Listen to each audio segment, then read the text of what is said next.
बिस्मिल्लाहिर्रहमानिर्रहीम। अस्सलाम वालेकुम। मैं हूँ आयशा और वेलकम करती हूँ आपको आयशा की किचन में। आज मैं आपसे रबीउल अव्वल के हवाले से स्पेशल खीर की रेसिपी शेयर कर रही हूँ। बहुत ही आसानी के साथ और बहुत ही मज़े की ये खीर बनकर तैयार होती है। इस खीर में ना ही हम डालेंगे कोई कंडेंस मिल्क, ना ही जाएगा इसमें मिल्क पाउडर और ना ही कोई खोया। फिर भी ये कोई इतनी मज़ेदार, क्रीमी और टेस्टी खीर बनेगी कि खाने वाला खाता ही रह जाएगा और आपके घर वाले तारीफ़ किए बिना नहीं रहेंगे। आप इसे बनाकर तकसीम भी कर सकते हैं रबीउल अव्वल के हवाले से। रेसिपी बहुत ही आसान है और फटाफट से ये बन जाती है। आपको घंटों किचन में रहने की भी ज़रूरत नहीं है। सिर्फ़ 1 घंटे में ये रेसिपी बनकर तैयार हो जाती है। तो चलें शुरू करते हैं बनाना। 1.5 लीटर यहाँ पर मैंने ले लिया है दूध। ये फुल फैट दूध है, आप डब्बे का दूध भी यूज़ कर सकते हैं। इसको मैंने चूल्हे पर चढ़ा दिया है और फ्लेम ऑन कर दी है। जब तक इसको बॉयल आता है हम दूसरी तैयारी कर लेते हैं।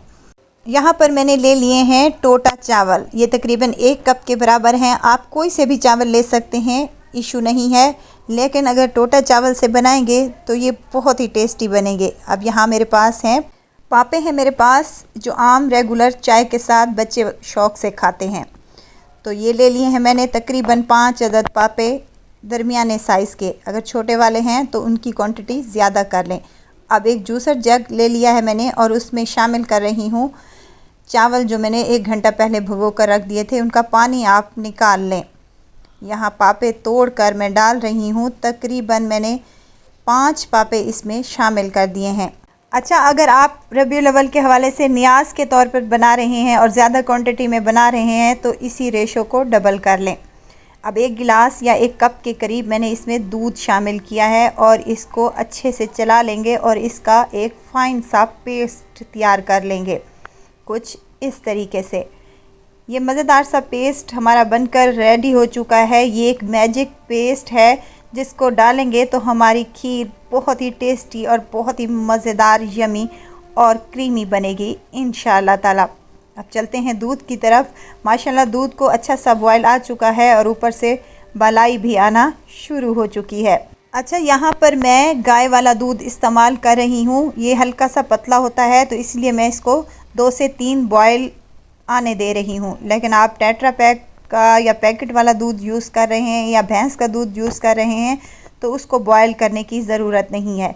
4 से 5 हरी इलायचियाँ हैं जिनका मैंने मुंह खोलकर इसमें शामिल कर दिया है और इसमें अब डालेंगे हम मैजिक वाला पेस्ट जो हमने बनाकर रखा था। इसमें शामिल कर देंगे और इसको मुसलसल चम्मच हिलाते हुए 10 मिनट तक पका लेंगे।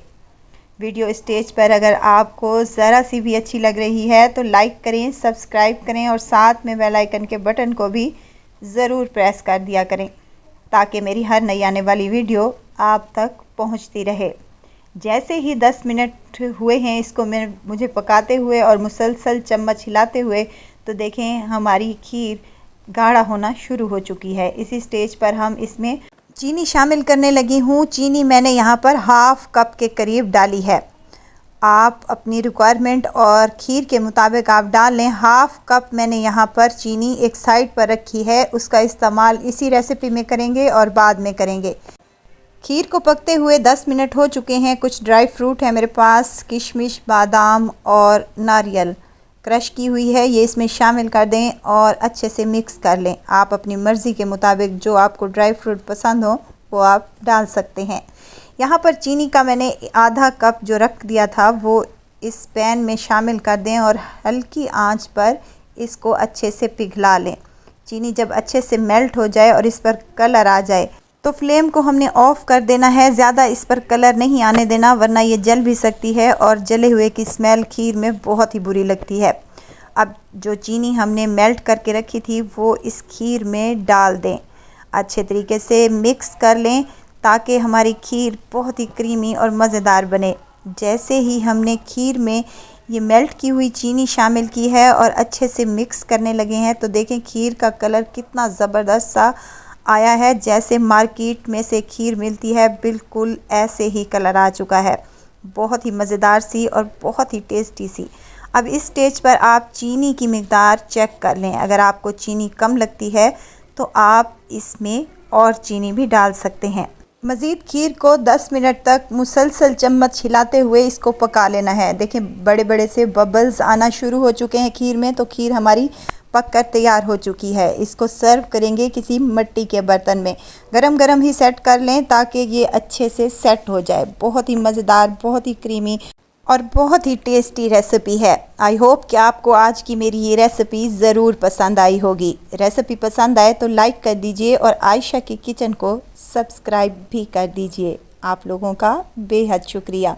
तो ज़रूर ट्राई कीजिएगा और दुआओं में मुझे ज़रूर याद रखिएगा। खुश रहें, खुशियाँ बांटें। इजाज़त चाहती हूँ, फिर आऊँगी इंशाल्लाह नई और मज़ेदार सी चटपटी रेसिपी के साथ। आयशा को दीजिए इजाज़त। अपना बहुत सारा ख्याल रखिएगा, दुआओं में मुझे याद रखिएगा। अल्लाह हाफिज़।